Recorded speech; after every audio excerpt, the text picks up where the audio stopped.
Pam made a good point there. Good to know basic design fundamentals and then work with the Adobe skills to go hand in hand. So Pam's going to look for resources and add that onto the group there, which will be great. Koketso's got a question here. We've got 10 minutes left, guys, so we'll pick up one or more questions and then leave it there. Koketso asks, is it possible to tell if a picture has been edited either through software or the eyes of a seasoned veteran?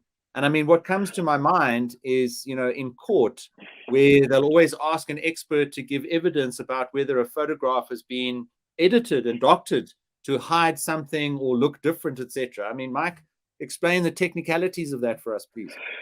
It's a wonderful question. So in one of my photography lectures that I give at a college, I actually intentionally have found images that have been photoshopped. And you can see that they're photoshopped, and sometimes you can't always see that they're photoshopped.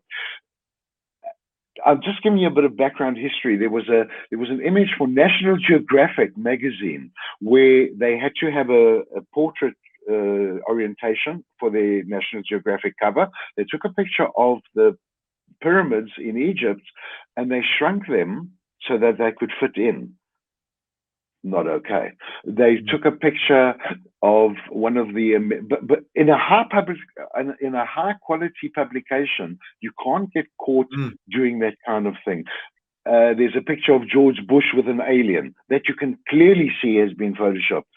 Unless you go look at the metadata of an image, difficult to tell. Can you see the date it was captured? And then if it was worked in an image editing program, the date it was modified, that will be a telltale sign. If you have somebody who's very good at photoshopping, and I don't fall into that category, I don't want to make, Marilyn Monroe's head on my wife's body, that kind of thing. If you looked at metadata, you probably would be able to tell if it told you the date that it was created in camera and the date you modified it. But if they were to copy that picture and put it into a new Photoshop document, for example, you wouldn't be able to tell anything. You'd lose all the metadata. So a keen eye, and if you know the subject very well, you would know if it's been photographed.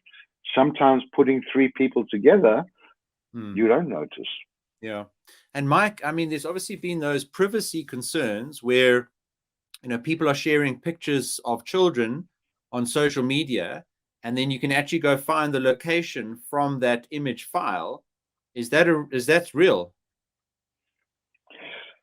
Absolutely. And that's why they say don't post pictures of your kid on social media. Also, I know that I think it was Nikon had picked up one of the cases I've heard of. They picked up a stolen camera because somebody posted a picture straight out of the camera onto, I think it was Facebook or Twitter. They picked up the serial number. You can pick up serial numbers of the camera from your metadata, and they traced, because they got an IP address of where it was sent from, and they traced the stolen camera. You can absolutely absolutely. You can pick up metadata of location. You can get your smartphone to pick it up, and it'll use Google Maps and it'll take you there. Wow. Gosh, Mike, I've learned so much this afternoon already, and looking forward to seeing ongoing discussion and questions and smart tips and the availability of your courses when they come out in the Facebook group. So just a reminder to everybody to please click on the link that I put in the chat there and join us in the Facebook group. That will really be the start of your journey. And whether it's graphic design, Adobe skills, smartphone photography, this whole world, that you'll now be able to get access to, which on the Adobe side, led by Mike, and if there are others that, we want to get access to and leverage and help you on that journey, this is a community that we all want to benefit you as much as possible.